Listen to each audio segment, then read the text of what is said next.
히브리서는 참으로 좀 딱딱하고 수준이 높고 그래서 우리에게는 지루하고 힘든 구조로 되어 있습니다. 근데 히브리서에 보면요, 6장인가 보면은 단단한 음식과 단단하지 않는 음식을 나눠 있어요. 그래서 여러분 가난한 단계의 교회는 단단한 음식을 먹는 교회예요. 그러니까 말씀이 어떻게 보면은 딱딱할 수가 있습니다. 수준이 높다는 이야기예요. 진리에 이르면요 딱딱해요. 그래서 설교 말씀도 애화나 좀 기적적인 거나 감성적인 거나 감동적인 거나 막 이렇게 하고 우리의 감정을 자극하고 감성을 자극해서 기분 좋게 하고 막 들뜨게 하고 막 흥분시키고 그런 수준은 아니에요. 네. 그래서 각오를 하고 들으시기 바랍니다. 그래서 지루하고 딱딱하고 졸릴 수가 있는데 하나하나를 잘 들으면 그것이 우리를 믿음에 이르게 할 수 있습니다. 자, 지난 시간에 말씀하시는 하나님에 대해서 따로 제가 본문에서 말씀하시는 하나님을 주제로 말씀을 했습니다. 우리는 성경을 계시라고 하죠. 그것도 하나님의 말씀입니다. 계시라는 것은 사람의 지혜로 알 수 없는 진리를 하나님이 알게 하시는 것을 계시라고 합니다. 묵시라고도 하죠. 그래서 처음에는 여러분 보이지 않는 하나님이 인간에게 계시를 할 때 자연 계시를 합니다. 로마서 1장 2절에 보면 만물 속에 하나님의 뜻이 다 담겨 있고 마음이 담겨 있습니다. 그러니까 눈이 열린 사람은 만물을 봐도 신비하고 오묘하고 놀랍고 그 속에서 자연의 이치 속에 하나님의 뜻을 분별하게 됩니다. 눈을 뜨게 되면. 그런 다음에 자연 계시가 있는 다음에 이제 꿈과 환상과 하나님이 직접 목소리로 이렇게 말씀하시는 계시하시는 게 족장 시대입니다. 우리 아브라함, 이삭, 야곱, 요셉 배웠잖아요. 직접 하나님이 가라사대 이렇게 말씀하시잖아요. 그런 족장 시대 계시가 있었고 그 다음에는 이제 모세를 통해서 하나님이 율법을 주십니다. 그래서 율법의 계시가 졌는데 그때가 최초로 이제 기록하여서 십계명을 기록하여 주잖아요. 율법을 그렇게 계시하신 것이고 그 다음에 선지자들을 통해서 계시하십니다. 그래서 선지자들을 통해 계시하셔서 이제 율법을 설명을 해요. 율법을 이렇게 설명을 해주고 그 다음에 그 속에 예수 그리스도 메시아의 오심에 대해서 이제 밝혀주는 겁니다. 거기까지 이제 선지자의 계시가 있었습니다. 자, 그 이후에는 오늘 제목처럼 이 모든 마지막 날에는 이제 예수 그리스도를 통해서 계시를 합니다. 네. 그런데 이 계시는 복음에 대한 계시예요. 마지막 계시입니다. 그러므로 이제 우리는 다른 계시를 받아야지 뭐 삼각산에 올라가든가 기도를 올라가는 필요가 없고 계시는 이제 정결됐어요. 예수 그리스도를 통해서 하셨고 완성하셨기 때문에 또 다른 하나님의 뜻 계시가 없습니다.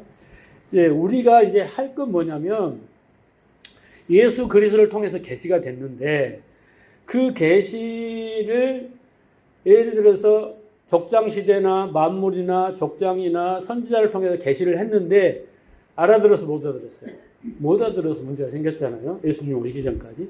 이제 예수님을 통해서 계시를 했는데 이제는 뭐냐면 그 계시가 성령을 통해서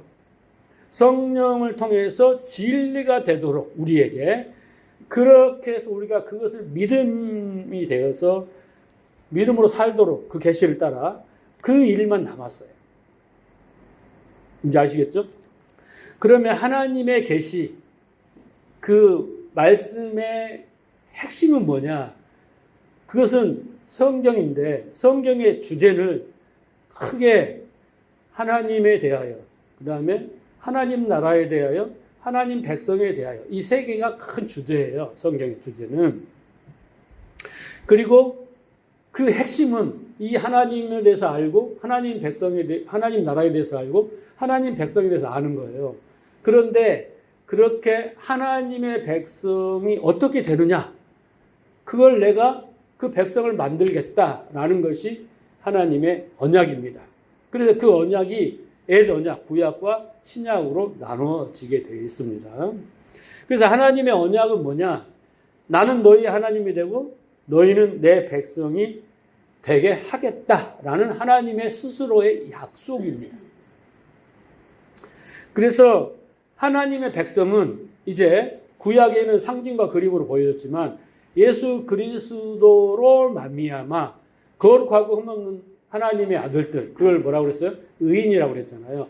의인이 되는 것이고 그 의인이 된 자가 바로 믿음으로 사는 자다라는 것이 언약의 핵심입니다.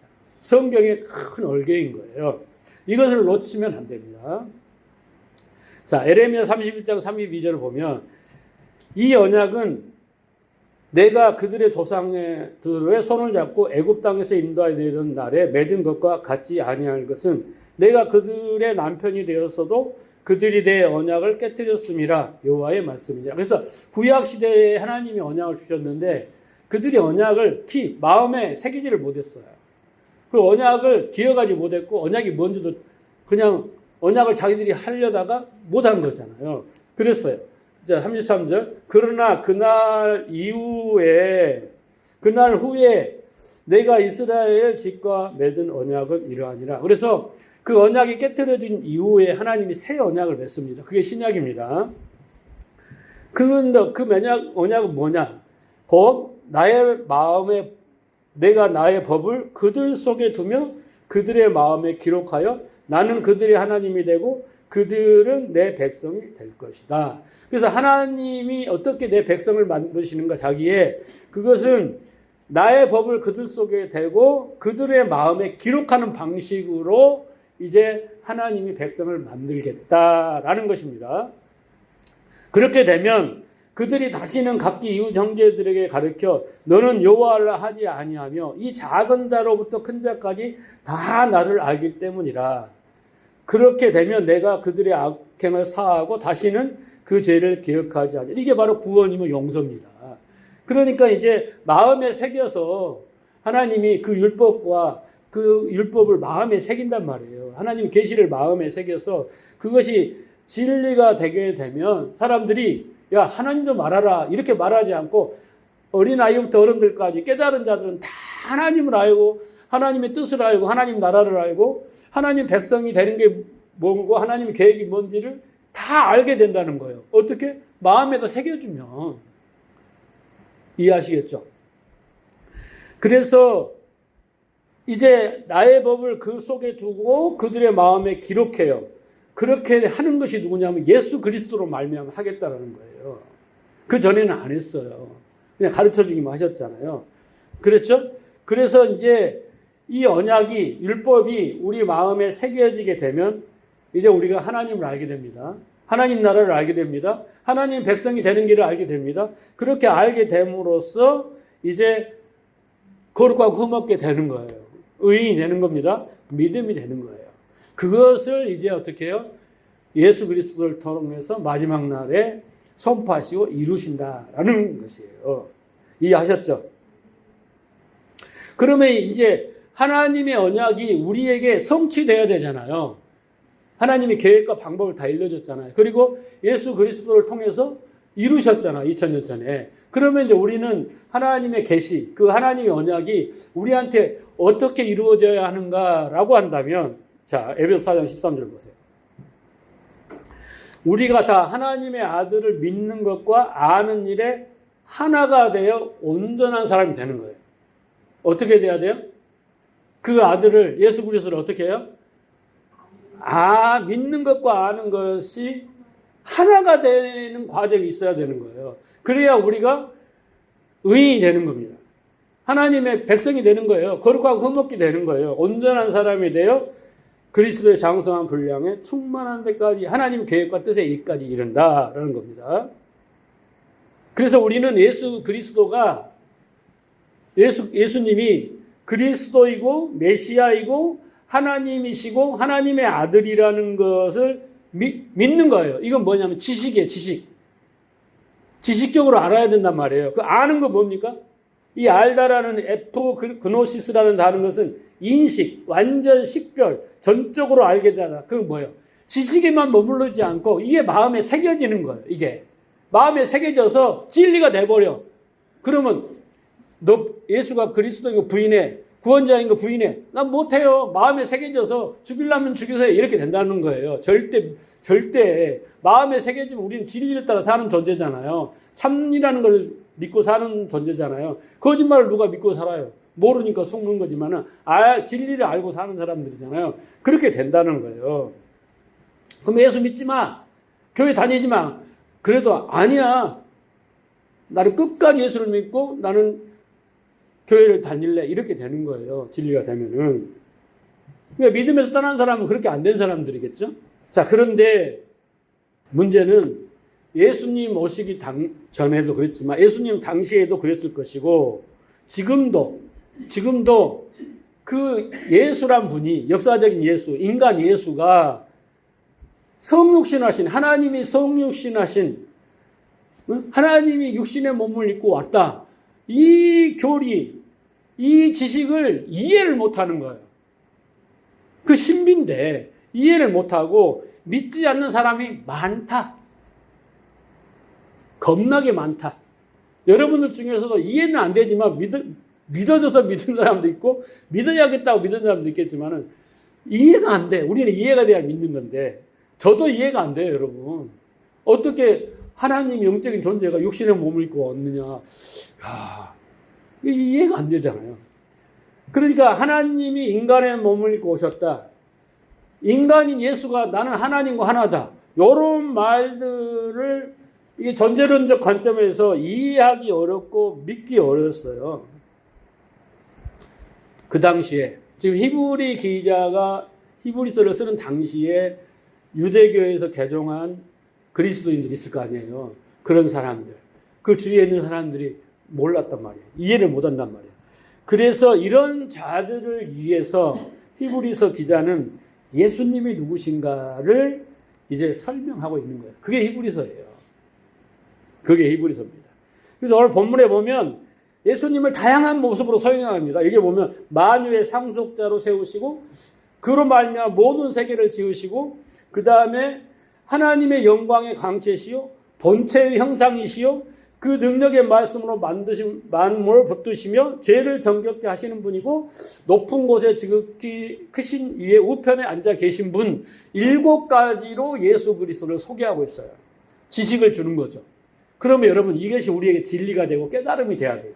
지식으로 내가 막 설명했잖아요. 만유의 상속자야. 그래 무조건 그래 갖고는 믿음에서 떠나고 이 말이 무슨 말인가 깨달아야 되는 거예요. 그리고 이것이 나에게 마음에 새겨져야 돼. 그래야지 예수가 내 안에 있는 거예요. 예? 내가 예수를 믿는데 그분이 어떤 분인지 모르고 무슨 일을 더 하신지 모르고 믿으면 그게 오래가지는 못하는 거죠. 한마디로 하나님께서 그 아들을 통해서 나타난 계시를 하셨는데 그 아들의 하기 계시는 지금까지 과거에 아까 이야기했잖아요. 자연 계시나 족장 계시나 모세나 선지자들이나 그런 어떤 사자들보다도 더 탁월하고 뛰어나신 분이고 그들이 이루지 못했던 것을 예수님이 몸소 행하시고 보심으로 여러 가지 내용을 봤을 때 이분이야말로 메시아고 그리스도다. 하나님의 아들이라고 증명을 하고 있는 거예요. 변증을 하고 있는 것입니다. 자, 7가지 얘기를 간단히 살펴보겠습니다. 첫째, 이 아들을 만유의 상속자로 세우셨다. 그랬죠, 첫째.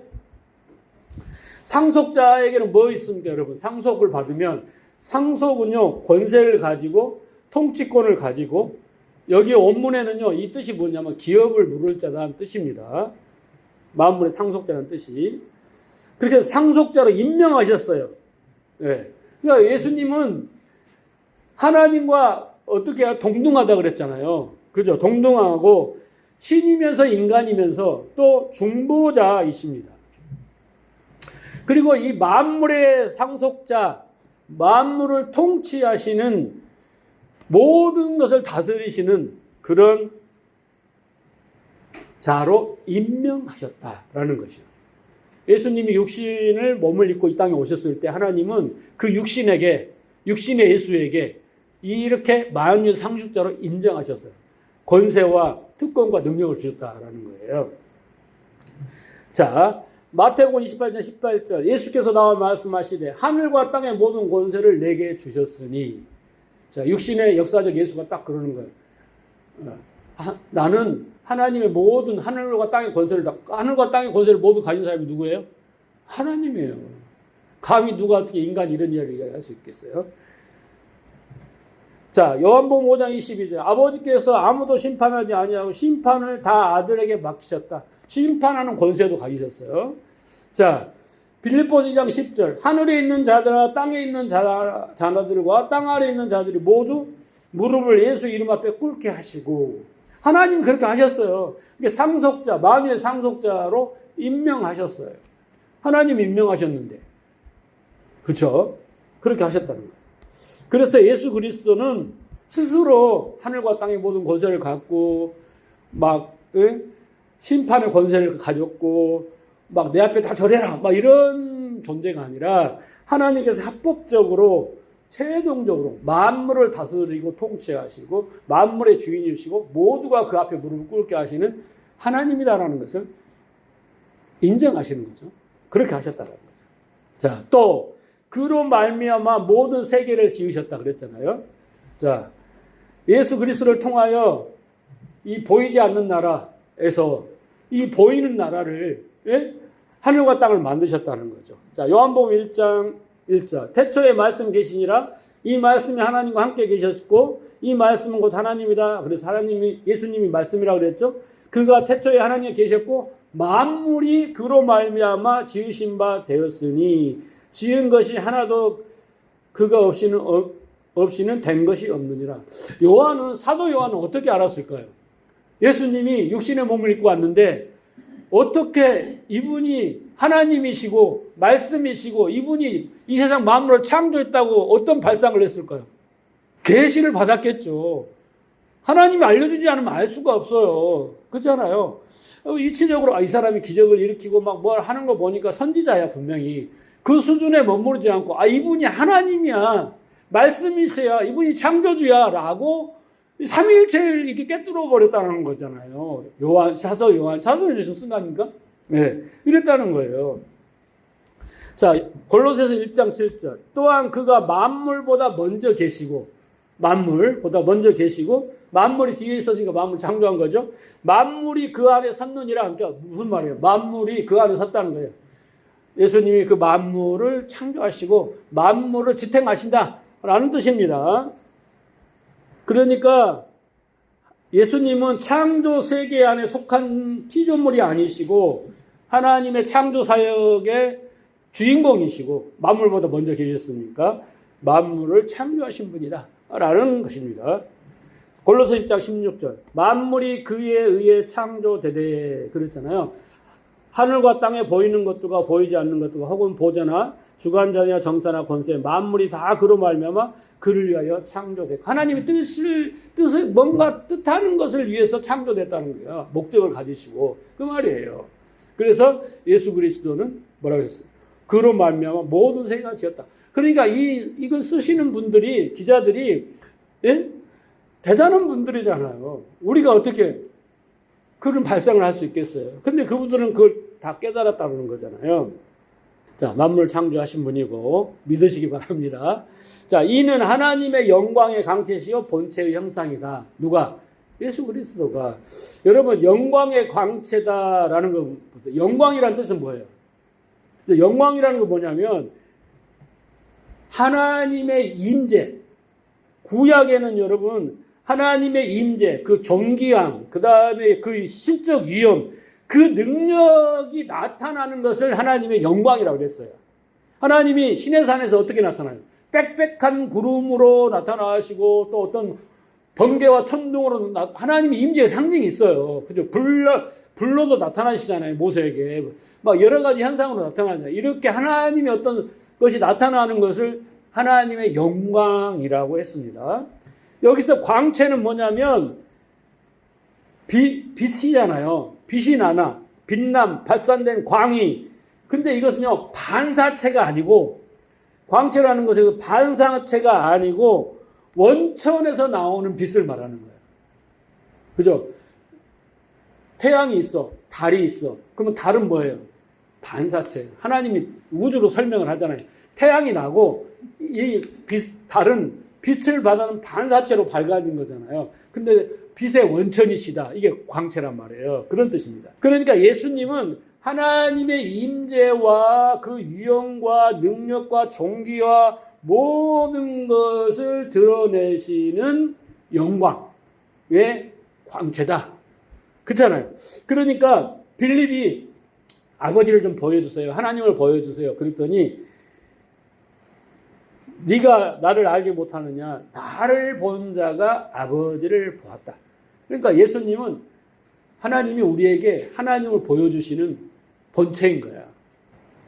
그래서 요한복음 1장 14절 보세요. 말씀이 육신이 되어 우리 가운데 거하심에 우리가 그 영광을 보니 아버지 독생자의 영광이요 은혜와 진리가 충만하더라. 그러니까 그 하나님께 있던 모든 것들이 은혜와 진리와 모든 것들이 그 영광이 예수 그리스도로 성육신하신 예수 그리스도에 그대로 나타나더라. 그러니까 예수를 통해서 이걸 보는 눈이 열린 사람은 진리를 깨달은 사람이고, 아 예수야? 그냥 인간이야? 역사적 이렇게 본 사람은 눈이 안 열린 사람이에요. 귀가 열리지 않는 사람이에요. 그래서 본체라는 뜻은 여러분, 예? 본체라고 그러잖아요. 본체. 본체의 형상이시오라고 했을 때 본체는 뭐냐면 본질, 실체, 존재의 토대, 근원을 이야기하는 거고, 형상이라는 건 뭐냐면 도장을 찍다라는 거예요. 그러니까 본체의 형상이라는 건 뭐예요, 여러분? 본체의 형상이라는 건 뭐예요? 그 본체를 그대로 각인했다는 거예요. 그대로 똑같다라는 거예요. 100% 본질이다. 이런 뜻이란 말이에요. 그래서 예수님이 하나님의 그 본질을 그대로 정확히 드러내는 분이다. 도장이 그 원형을 찍어내듯, 그잖아요. 하나님의 그 본체를 그대로 찍어낸 사람이 누구냐면 예수님이다. 그런 뜻입니다. 골로새 1장 15절. 그는 보이지 아니하신 하나님의 형상이요. 그랬잖아요. 그러니까 우리가 하나님을 자꾸 보이지 않는 하나님을 어떻게 알 수 있느냐? 예수님을 보면, 예수님의 모든 사역과 말씀과 모든 걸 보면 하나님을 보는 거예요. 그러니까 예수님을 믿든가 하나님을 믿든가 똑같은 거예요. 빌립보서 2장 6절. 그는 근본 하나님의 본체시다라는 거잖아요. 그렇죠? 그래서 예수님은 피조물이 아니라 참 하나님이시다라는 것을 강조한 거예요. 그러니까 하나님의 아들이라는 것은 옛날 부자간의 이야기를 하는 거 아닙니다. 부자간의 로마 시대 때 아들은 대리자예요. 위임자예요. 그죠? 그런 개념으로 우리 이해하시면 됩니다. 그래서 선지자들은 하나님을 말로 설명하고 부분적으로 하나님의 기적을 나타내면서 하나님의 어떤 영광을 드러냈지만 예수님은 그 실체가 하나님의 영광이시고 본체시고 형상이라는 거예요. 네. 계시를 하시는 거예요. 그래서 하나님과 동일 본질을 가지신 참 하나님이다. 이런 삼위일체 교리를 지금 말하고 있습니다. 자, 그 다음에 그의 능력의 말씀으로 만물을 붙드시며 창조를 했다잖아요. 그런데 이제는 그 능력의 말씀으로 만물을 붙드신다라는 겁니다. 지난 시간에 우리가 하나님 말씀의 그 의미를 우리가 창조 생명 이야기를 했잖아요. 이 능력이라는 것은 어떤 힘과 권능을 말하고 여기서 말씀은 찍어보면 네마예요. 네마. 생명의 말씀, 살아있는 말씀이라는 거예요. 그러니까 하나님의 말씀은 단순한 정보를 전달하는 것이 아니라 실제적으로 효력을 발휘하고 창조적이며 그것을 보존하는 말씀인 거예요. 예를 들어서 창세기 1장 3절 하나님이 이르시되 빛이 있으라 그러면 어떻게 해요? 말씀 자체가 능력인데 빛을 만들어내는 거예요. 어마어마하잖아요. 그죠? 우리에게도 보여준 거예요. 우리가 누군가에 명령하면 그 명령에 따르는 거잖아요. 그 말씀의 능력이며 결과잖아요. 그런 것처럼 이제 인간에게는 그런 능력이 없지만 하나님은 무에서 뭔가 있으라 그러면 있어져 버리는 거예요. 우리하고 다른 거죠. 말의 능력이 다른 거죠. 마태복음 8장 16절에 보면 예수께서 말씀으로 귀신을 쫓아내시고 병든 자를 고치셨다 그러는데 이 말씀은 단순한 소리가 아니라 어떤 실제 변화시키는 능력인 거예요. 예, 그 말씀이 지금 만물을 붙드셨다라는 겁니다. 만물을 붙드셨다는 것은 짊어지다, 지탱하다, 인도하다 이런 뜻이에요. 만물을. 그러니까 단순히 붙잡고 있다 이런 뜻이 아니라 계속 운행하시며 어떤 목적지를 향해서 이끄신다라는 것입니다. 아까 그랬죠. 만물이 그 안에 섰느니라. 골로새서 1장 17절 똑같습니다. 그러니까 구약의 예언자 중에 어느 누구도 족장이나 모든 중에 이렇게 만물을 창조하시고 만물을 붙드시는 이가 누가 있었어요? 하나님의 본성과 형체를 드러낸 사람이 누가 있었어요? 없다라는 것입니다. 자, 그 다음에 죄를 정결케 하는 일을 하시고 그랬습니다. 정결케 하다라는 뜻은 뭐냐? 깨끗게 하다라는 거예요. 씻다 그런 뜻입니다. 여러분, 구약의 제사 제도에서 제물을 드려질 때 뭐가 이루어집니까? 속죄가 이루어지잖아요. 피를 뿌리고 각을 떠서 태우고 그 피를 할 때 그 속죄가 이루어지잖아요. 그렇게 또 예수님도 자신을 제물로 십자가의 제물로 드려질 때 어떻게 해요? 속죄가 이루어져요. 우리의 모든 죄가 근본적으로 깨끗게 된다라는 거예요. 그게 정결케 하는 것입니다. 레위기 때는 여러분 구약시대 레위기를 보면은 제사장이 동물의 피를 가지고 제사를 드려요. 그런데 그걸 계속 1년에 한 번씩 하는 거죠. 1년밖에 효력이 없어요. 1년에 한 번 또 해야 되고 1월 14일 되면 또 대속제를 또 해야 되고 그랬다는 임시적인 거예요. 반복했어요. 완결되지 못했어요. 그런데 이제 우리 뒤에 이제 구장에 가면 배우겠지만은 예수님께는 단번에 제사를 드려서 하늘의 성전에서 단번에 제사를 드려서 자신의 피로서 완전한 속죄를 이룹니다. 그것을 이제 히브리 9장에 말하고 있어요. 그게 바로 죄를 정결케 한다는 의미죠. 죄의 근본의 문제를 깨끗이 써요. 그래서 이제는 더 이상 제사가 필요 없어요. 그래서 마태복음 20장 28절 인자가 온 것은 성경을 받으려 하며 도리어 섬기려 하고 자기 목숨을 많은 사람의 대속물로 주려 합니다. 라고 말씀하셨고 마태복음 26장 27절 또 마지막 유월절 식단에 잔을 가지시고 감사하시고 제자들에게 주시며 말씀하시기를 이것은 죄사함을 얻게 하려고 많은 사람이 흘리는 바 나의 피 곧 언약의 피니라. 그래서 우리를 위해서 죄를 정결하시기 위해서 하신 거죠. 이게 바로 예수님의 그 사역의 핵심입니다.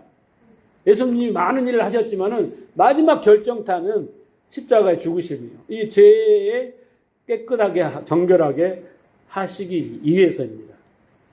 그래서 우리는요, 여러분 이제 더 이상 여기 앉으신 여러분들은 죄하고는 신경 쓰지 말고 살아야 되는 거예요. 우리의 근본적인 죄가 다 해결됐으니까 죄 때문에 뭐 죄의식, 죄책감, 뭐 양심, 뭐 도덕, 윤리 이런 것은 우리가 있지만 근본적인 죄부터는 구원 받았나 안 받았나 헷갈릴 이유가 없는 거예요. 자, 그 다음에 마지막 높은 곳에 계신 지극히 크신 이의 우편에 앉아 계셨다. 이런 표현이 많이 나오죠, 성경에는. 그죠? 그래서 높은 곳에 계신 지극히 크신 이의 우편에 앉았다. 하나님 우편에 앉았다는 뜻 아닙니까?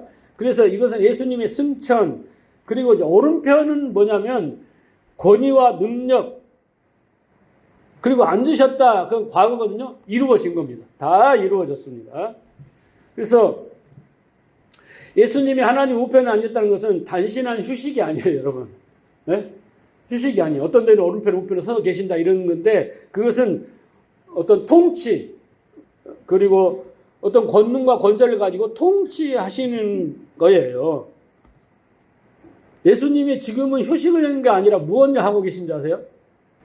예수님은 중보자이면서 대제사장이잖아요. 중보자라는 거예요. 예수님은 지금 뭐라 그러냐면 하늘 보좌 우편, 하나님의 우편에 앉은 게 뭐냐면 이제 속죄의 사역은 완성했으나 이제는 중보의 사역을 하고 계세요. 우리를 위하여 친히 간구하고 계신다 이런 표현이 있어요. 나중에 설명해 드릴게요. 지금은 우리를 위해서 간구를 하고 계신단 말이에요. 그래서 우리는 예수님의 속죄의 사역 완성과 우리를 위하여 중보자로서 간구하고 계시는 그것 때문에 우리는 두려움을 가질 필요 없어요. 이제 담대함으로 살아가야 되는 거예요. 근데 우리가 이런 깨달음과 믿음이 없으면 맨날 회개하고 막 죄의식과 죄책감에 사로잡혀 살고 이렇게 살 수밖에 없는 거예요. 자, 마가복음 16장 19절. 예수께서 말씀을 마치신 후에 하늘로 올리우사 하나님 우편에 앉으시니라. 이렇게 말씀하시고, 사도행전 7장 55절에 보면 스데반이 어떻게 눈을 열어 보니까 뭐가 보였어요? 하나님 우편에 서신 것을 보았다. 이렇게 표현을 하죠. 예. 자, 로마서 8장 34절. 죽으실 뿐만 아니라 다시 사신 이는 그리스도 예수시니 그는 하나님 우편에 계신 자여 우리를 위하여 간구하신 자시니라. 자, 우편에 앉아 계셔서 이제는 중보자의 사역을 하고 있는 거예요. 예수님이. 자, 다시 한번 말씀드리지만 하나님의 택한 받는 자들은 이제 우리는 예수 그리스도로 말미암아 거룩하고 흠없는 아들로 만들어져야 되는 거죠. 그런데 어떻게 만들어지냐? 지금까지 제가 7가지를 설명했죠. 그 예수님에 대한 지식 알아야 되겠죠. 근데 그 다음에 뭐야 있어? 믿는 것과 아는 것이 하나 돼야 되는 거잖아요. 그렇죠? 이게 마음에 새겨져야 돼요. 내가 믿는 구주로 생각하고 구주로 삼고 구주로 인정하는 예수님. 그분은 어떤 분이신가? 이건 속속들 우리가 다 알아야 돼요. 지식을 가지고. 무슨 일을 하셨는가? 그 일이 무엇인가? 그것이 우리 안에 이런 일 때문에 죄를 위해서 이런 일 때문에 이렇게 왜 오병을 일으켰었는가? 왜 무리를 거르셨는가? 왜 귀신을 쫓아내셨는가? 그런 것부터 시작해서 왜 산상수훈을 말씀하셨는가? 이런 것들을 다 깨달아 아는 진리가 될 때 우리는 어떻게 해요? 이게 거룩하고 흠없게 되는 거예요. 의인이 되는 거라고요. 이 구원의 메커니즘을 여러분 이해를 하셔야 돼요. 나는 예수 믿으니까 천당 간다. 이건 너무나 아주 초보적인 지식인 거예요. 그 사람 절대 행복하게 살아갈 수 없어요. 예수 믿고. 그냥 믿습니다 해갖고 안 되는 거죠. 자, 그런데 이제 잘 알죠? 뭐 성경 공부 시간인데 여러분 사경에 제가 안다 그랬잖아요. 제가 막 어떤 걸로 여러분을 설명할 게 아니라 성경 본문과 본문에 연관된 내용을 이렇게 해서 설명하는 게 훨 여러분 좀 더 이해가 깊어질 수 있어요. 그렇죠? 네. 성경에 많은 기자들이 등장하는데 기자들이 보는 관점은 다 똑같잖아요. 자, 그런데 오늘 본문 말씀은 이제 너무 중요한데 그보다 더 중요한 말씀은 오늘 제 설교 제목처럼 이 모든 마지막 날에 이 말이 제일 중요한 거예요. 쭉 이렇게 누구누구를 말씀하셨는데 왜 예수님이 이 모든 마지막 날에 와서야 말씀을 하시는가? 그리고 이 모든 마지막 날의 의미가 뭔가를 여러분 아셔야 돼요. 이 마지막이라는 뜻은 여러분 종말이라는 뜻입니다. 에스카토스, 종말. 종말이 뭡니까 여러분? 종말? 끝이라는 거죠. 지구의 멸망, 종말 이런 거죠. 끝이라는 이야기죠. 근데 성경적인 종말은 뭐냐면요. 심판이 완료되는 시점이에요. 이게 종말입니다. 종말에는 심판이 있고 심판이 완료됩니다. 이게 마지막 날은 어떤 날이에요? 심판이 이루어지는 날이에요. 이 모든 마지막 날은요. 심판이 이루어지는 날이에요. 심판. 그래서 예수님이 오셔서 초림부터 재림의 그 시간까지를 종말, 말세라고 하고 이것에서 심판이 이루어집니다. 이 종말이라는 건 단순히 세상 끝이라는 시간적 개념을 넘어서요. 하나님의 구속의 역사가 이제 어떻게 해요? 왔고 완성되는 시점입니다. 그래서 이것을 예수 그리스도를 통해서 완성하시고 하나님의 언약을 완성하시겠다. 어떻게? 성육신, 그 다음에 십자가의 죽으심, 그리고 부활, 승천을 통해서 하나님의 구원이 완성되는 것이 바로 종말입니다. 이 모든 마지막 날이에요. 때가 참에 그래서 오신 거예요. 뭐하러? 심판하러. 그럼 여러분 눈치가 없네. 의문이 생긴. 아까 예수님은 심판하러 온 게 아니라 구원하러 왔다 그러는데 그렇게 말을 해야지 머리가 팍 돌아가는 겁니다. 그 의미가 뒤에 나옵니다. 잘 기억하고 계시고. 보세요. 요한복음 3장 17절.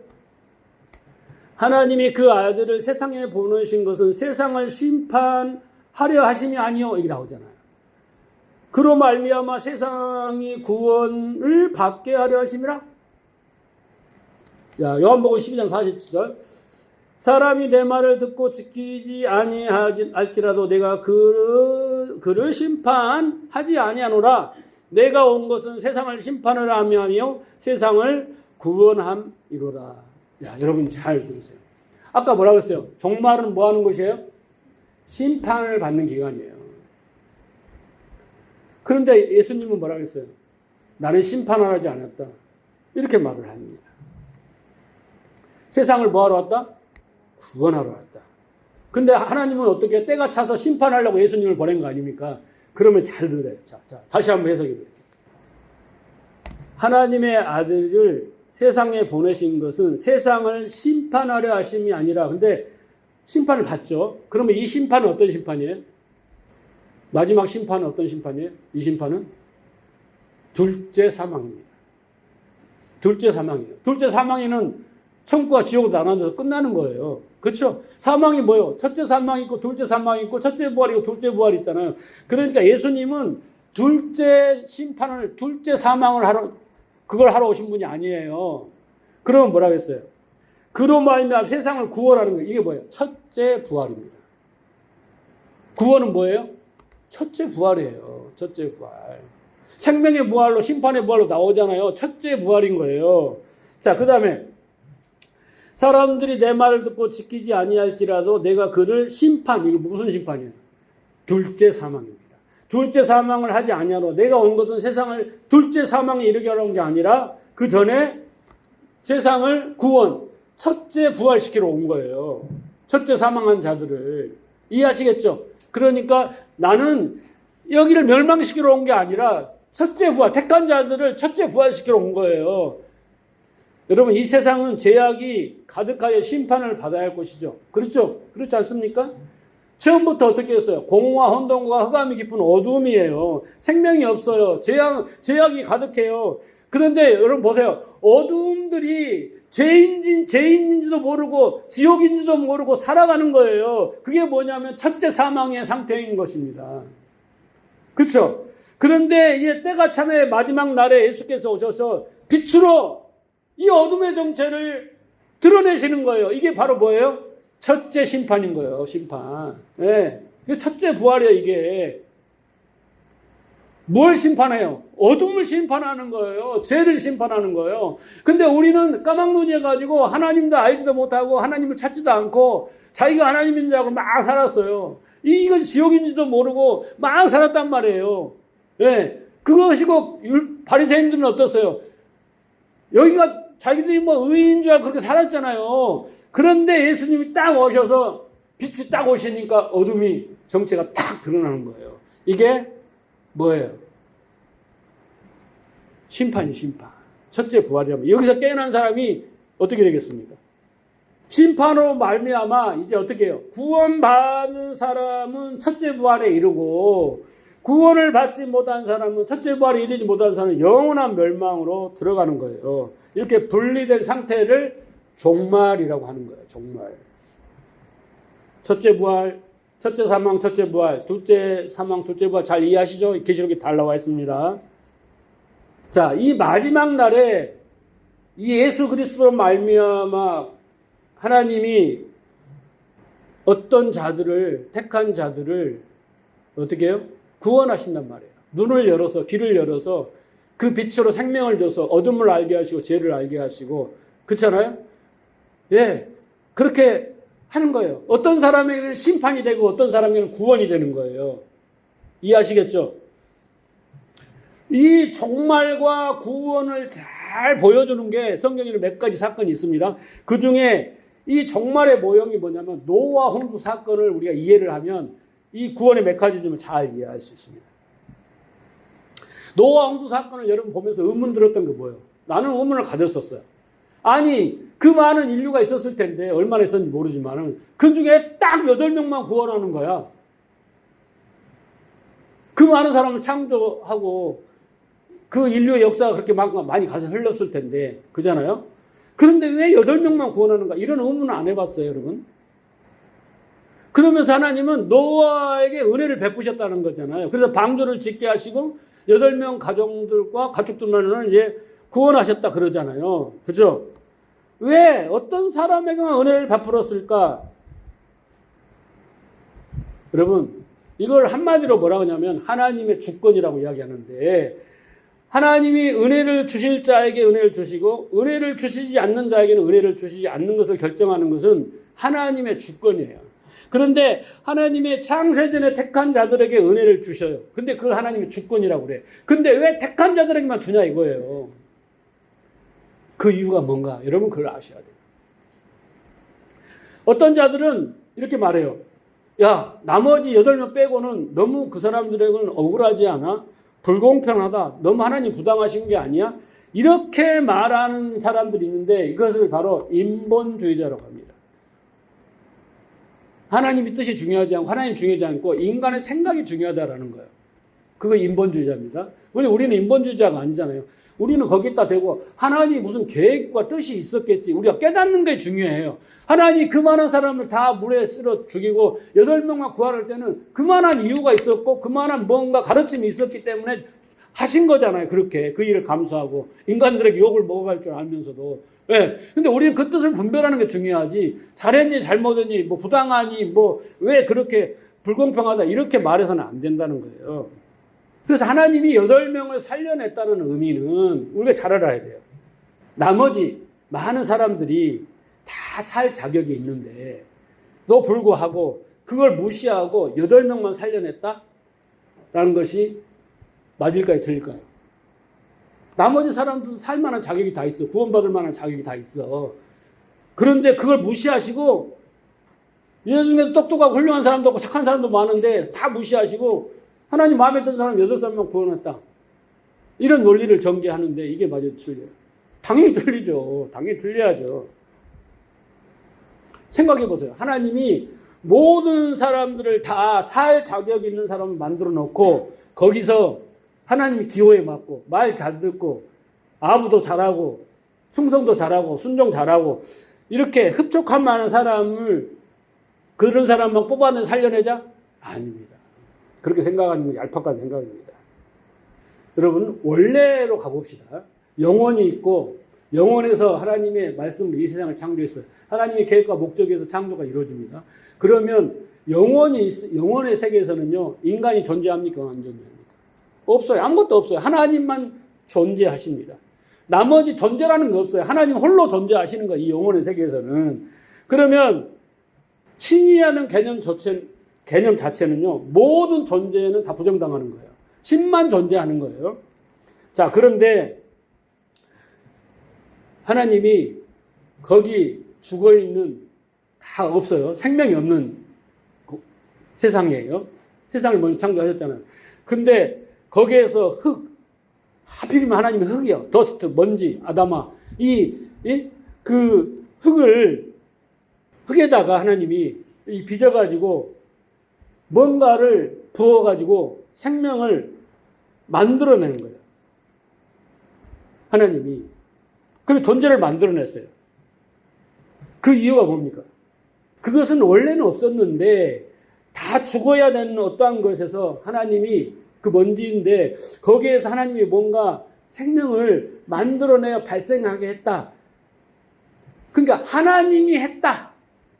아무것도 아닌 먼지 같은 존재인데 하나님이 생명을 불어넣어 뭔가를 만들었다라는 것을 그 만든 인간에게 가르치기 위한 거예요.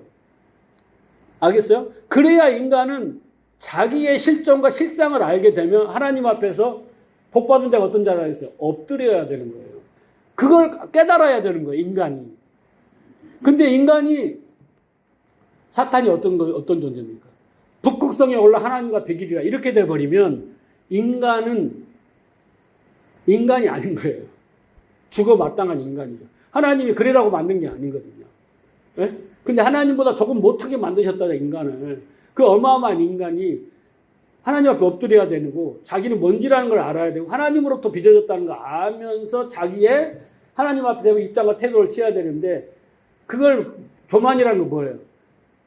하나님을 몰라. 자기가 하나님이야. 이렇게 되면은 죽어 마땅한 존재. 그걸 가르치기 위해서 하나님이 인간을 만든 거예요. 인간을. 그러니까 다 죽어야 되는 먼지 1번, 먼지 2번, 먼지 3번 이런 거예요. 이렇게 먼지를 만들어 놓으셨는데 하나님이 하나님의 은혜가 개입됐을 때 어떻게 산자가 되는가 보여주는 게 구원의 역사예요. 구원이라는 그런 겁니다. 다 먼지들이야. 먼지 1, 2, 3번이 있어. 근데 하나님 먼저 1번을 택해가지고 생명을 불어넣었더니 살아나더라. 인간다워지더라. 하나님을 알게 되더라. 자기의 창조주를 알게 되더라. 그렇게 알게 되는 게 바로 구원이에요. 구원이 천국 간다가 아니에요, 여러분. 그렇게 생각하면 안 돼요. 이게 본질적인 문제인데, 그러니까 다 산자들이야. 다 훌륭한 사람들이야. 그런데 하나님이 다 무시하고 어떤 마음에 든 자만 딱 골라서 살려내는, 그런 불공평하게 살려내는 게 아니라는 거예요. 우리는 그걸 오해하고 있다는 거예요. 그걸 인본주의예요. 모든 인간들은 다 살만한 가치가 있다. 행복을 추구하는 거다. 예. 이것은요, 인본주의, 인간이 우월한 거예요. 하나님의 뜻을 모르는 거예요. 그러니까 여러분, 인간은 가치 있고 뭔가 훌륭하고 행복할 수 있고 막 이런 존재라고 생각하는데 천만의 말씀이에요. 하나님의 은혜가 가입하지 않을 때 모든 존재는 다 흙이에요. 생명을 불어넣기 전에는 흙의 상태란 말이에요. 생명을 불어넣어야만이 존재 인식이 생기고 하나님을 알고 인간을 알고 세상을 알고 모든 걸 알게 되는 거예요. 생명을 넣지 않으면요, 먼지라고 흙이라고 죽어있는 상태예요. 이해하시겠어요? 그것을 가르쳐 주신 게 하나님이에요. 인간에게. 인간과 하나님과 인간의 관계를 알려주시는 겁니다. 우리는 때때로 이런 말을 합니다. 사람들이. 뭔가. 부모들이 내가 막 잘못하고 그랬을 때 이런 말을 하죠. 야, 걔가 너보다 낫겠다. 이런 말을 합니다. 짐승보다 못한 놈. 막 이런 말을 하잖아요. 그럴 때가 있죠. 우리에게 하나님의 개입, 하나님의 생명이 부어주신 이 구원이 가입하지 않았을 때는요, 우리는 짐승보다 조금 나을 게 또 없는 존재라는 거예요. 그걸 하나님이 우리에게 가르치는 거예요. 구원은 그런 거예요. 인간의 실상과 실존을 알게 하시는 거예요. 그게 구원이에요. 그게 진리라고요. 그거 알고 하면 되는 거예요. 여러분, 루시퍼 뭐 이렇게 나오잖아요. 그건 상징적인 건데, 보세요. 루시퍼가 영적인 존재야. 그렇게 영적인 존재로 만들어 놨더니 하나님의 도전을 해요. 하나님의 도전을 하면 어떻게 해야 돼요? 죽어 마땅하잖아요. 그러니까 하나님이 쫓아내요. 하늘나라에서. 왜 쫓아내요? 네가 어떤 존재인가를 알아라는 거예요. 네. 어떻게 돼야 돼요? 알면 어떻게 돼요? 예수님처럼 그 동등함을 다 버리고 하나님 앞에 죽기까지 순종하는 게 뭐예요? 인간의 참모습이에요. 그래서 우리가 어떤 존재인가를 이 땅에서 배우는 거예요. 하나님 앞에 우리는 어떤 존재인가를 아는 게 제일 중요한 거예요. 하나님을 아는 지식을 버렸다? 그러면 인간을 알 수가 없는 거예요. 하나님을 알아야 인간을 알 수 있는 게 우리가. 여러분, 우리가 솔직히 그런 개나 짐승보다 우월한 게 뭐가 있어요? 인격을 가졌다? 생각을 그들보다 더 많이 하고 고차원적으로 한다? 그럴 수 있죠. 그런데 우리의 그 생각이 어디로 수렴됩니까? 우리가 그 짐승보다 나은 생각을 고차원적이고 인격적인 생각들이 어디로 나옵니까? 나를 위해 살겠다. 그 동물적 욕구와 욕망에 집착하는 거예요.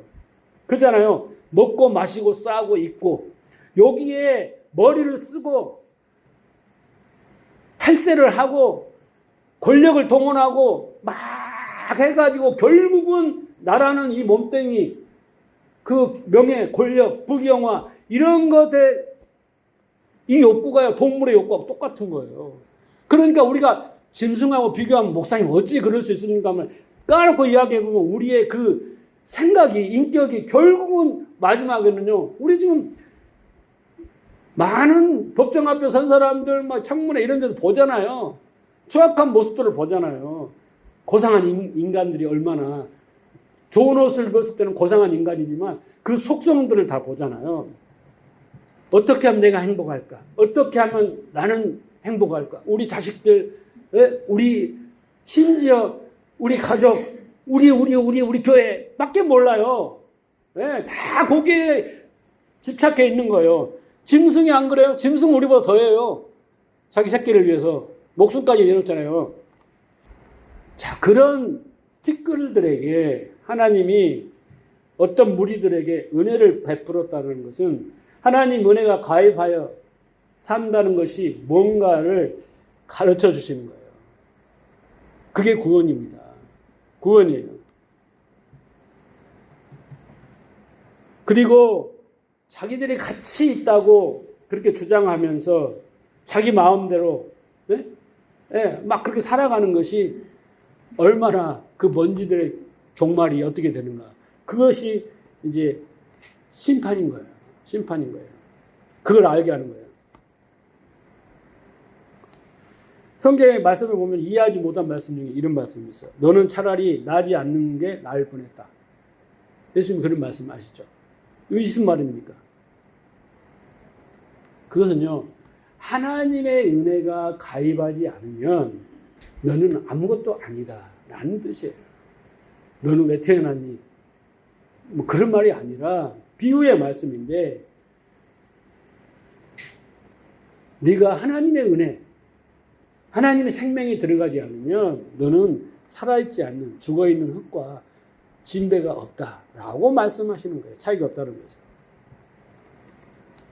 그래서 하나님의 은혜를 베풀어서 어떤 사람이 산자이고 어떤 사람이 죽은가를 구별하는 것이 바로 심판이며 종말인 거예요.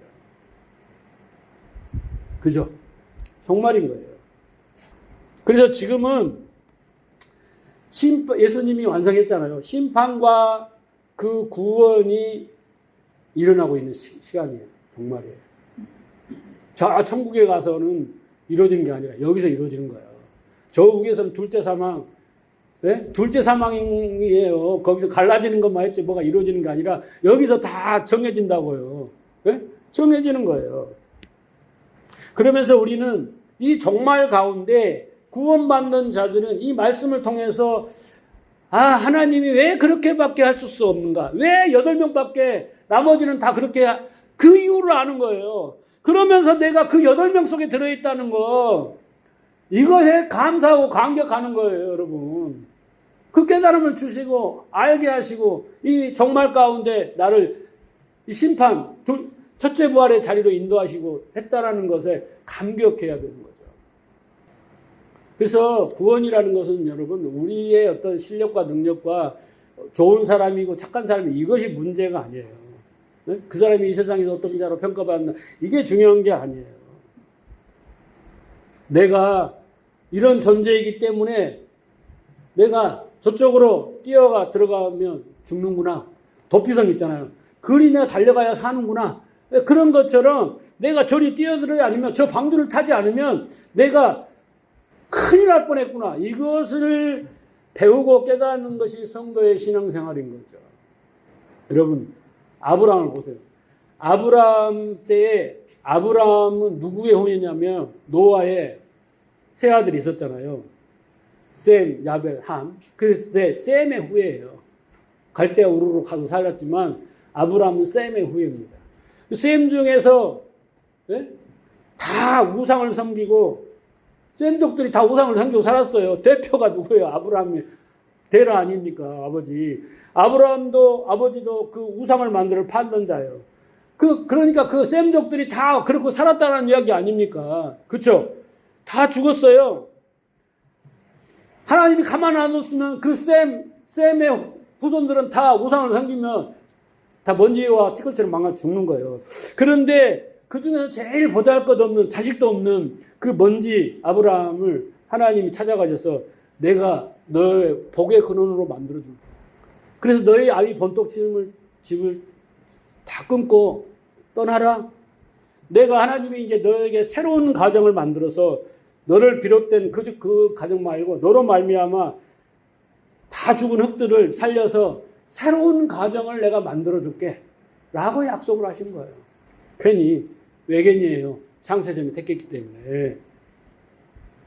그래서 나중에 신약으로 넘어오면서 에베소나 바울서신 보면 교회를 뭐라냐면 그리스도의 권속, 그리스도의 가족이라고, 새로운 가족이에요. 똑같아요. 그 가족이란 뜻이에요. 근데 그 새로운 가족이 생기는데 어떤 가족이 생기냐면 노아의 가족처럼 은혜 받는 가족이 생기는 거예요. 은혜. 그 은혜가 뭐예요? 방주에 들어가는 은혜입니다. 그죠? 하나님의 언약을 받는 은혜입니다. 그죠? 그리고 예수 그리스도로 말미암아 그리스도로 권속이 되는 그런, 그게 바로 구원이에요, 여러분. 구원의 이 메커니즘을 잘 이해하셔야 돼요. 그래서 노아나 아브라함이나 이런 사람들은 종말의 모형을, 심판의 모형을 이렇게 보여주다가 1절 말씀에 이제 뭐냐, 마지막 날에 그 종말을 아들로 확정했다는 거예요. 아들로 선포하시고 완성하시고 이루겠다라는 거예요. 그 말이에요. 아들로 말씀하셨다. 이제 아들을 믿는 자와 아들을 믿지 않는 자로 갈라지는 거예요. 이해하시겠어요? 아들을 믿는 자와 믿지 않는 자로 갈라진 거예요. 아들을 믿는 자는 방주 안에 들어간 자고 아들을 믿지 않는 자는 방주 밖으로 있는 아들들이에요. 근데 아들을 안 믿는 자들이 누구냐? 예수님이 그들이 바로 스스로 착하게 살고 순종을 잘하고 열심을 내고 그렇게 살았던, 제사와 율법을 열심히 섬겼던, 정교 행위를 열심히 해서 자기 일을 했던 바리새인들이 방주 밖에 있는 자들이에요. 라고 말씀하시는 거예요. 그럼 방주 안에 있는 자는 누구예요? 예수님 말씀은 세리, 그죠? 창녀, 창기, 범죄자들, 한편 강동에 있는 사람 있잖아요. 그런 자들이에요. 자타가 공인하는 지저분하고, 그런데 그들이 나를 기억하셔서 강도처럼 그렇게 저분이 아니면 어떤 방법도 없다, 저리로 가지 않으면 어떤 방법도 없다라는 것을 깨닫게 하는 자예요. 그게 구원인 거예요. 그러니까 순서가 뭐냐? 깨닫게 하고 구원하는 게 아니라 택해놓고 하나님이 열심으로 깨닫게 하는 거예요. 순서를 보면은. 그래서 여러분들이 많은 오해 중에 뭐냐면, 구원을 받고 나면 내가 착하게 살고 순종적이고 하나님이 헌신하고 봉사하고 살고 그렇게 된다라고 생각하는데 천만부당한 말씀이에요. 우리가 예수를 믿고 그리스도 말씀을 듣고 믿게 이르되면 딱 생기는 거 뭐냐면요, 어떤 지향성이 생기는 거예요. 해바라기처럼 뭔가 빛을 향해 가고자 하는 마음이 생기는 거예요. 그걸 우리는 믿음이라고 표현할 수 있어요.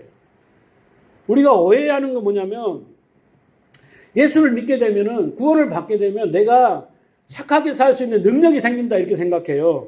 오해입니다. 능력이 생기는 게 아니라 내 생각과 어떤 기질과 성향이 바뀌어요. 어둠을 향해서 가던 내가 빛을 향해서, 해바라기가 돼서 빛을 향해서 가고자 하는 그런 어떤 성향과 기질이 생기는 거예요. 어떤 분들은 성령 충만하고 성령을 받으면 죄를 안 짓고 뭐 아름다운 열매를 맺고 막 이렇게 산다고 해요. 그게 성화는 아닙니까? 그렇게 됩니까? 내가 수십 년 목회를 해봤지만 그렇게 된 사람 별로 못 봤어요. 그러면 여러분, 만약에 성령이 오셔갖고 내 안에 계시면 죄 안 짓고 정말 순종하고 충성하고 살 수 있는 사람이 된다면, 아니 예수님은 왜 십자가에 죽이시냐고, 예수님은 십자가 이 땅에 왜 버리시냐고, 먼저 성령을 보내주셔가지고 우리가 성령 받아서 착하게 살면 되지 왜 예수님을 보내주시냔 말이에요. 무슨 이해 아시겠어요? 예수 믿고 성령 받고 한다고 우리가 착한 사람이 되는 게 아니라는 거예요. 인간은요, 하나님보다 조금 못하다는 것은 스스로 선악이 되어서 모든 걸 판단하고 결정하는 능력이 어마어마한 사람들이에요. 고집도 어마어마한 사람들이에요.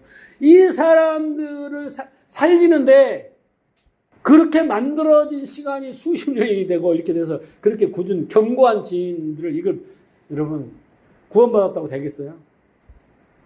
그런데 구원을 받게 되면 죄를 안 지는 그 능력이 생기는 게 아니에요. 뭐가 생기냐면, 아, 이게 어둠이구나. 어둠의 실체를 분별하는 거야. 아, 이게 더러운 똥통이구나.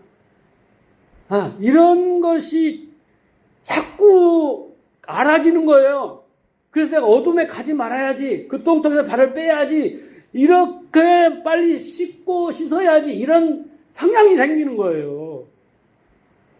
우리는 교회에서 그러잖아요. 은혜 받았다며, 기적을 체험했다며, 응답 받았다며, 그러면 그 사람이 뭐, 한 며칠이나 몇 개월은 신령하고 천사 같겠지만은, 도루묵이에요, 며칠 가면. 이게 큰 착각을 하는 거예요. 그걸로 판단해서는 안 돼요. 인간은 그렇게 변하는 존재가 아닙니다. 왜냐하면요, 우리는 육신으로 되었기 때문에 우리는 흙으로 끌려가게 돼 있어요. 그런 성향이 있단 말이에요. 흙으로 만들어졌기 때문에, 땅의 것으로 만들어졌기 때문에 자꾸 땅에다 뭘 쌓으려고 하고 땅으로 그냥 쫓아간단 말이에요. 땅이 나를 끌어다녀요. 죽는 날까지. 그런데 그것을 거부하고 그것을 불편해하며 그것과 싸우려는 마음이 바로 뭐냐면 고난인 거예요.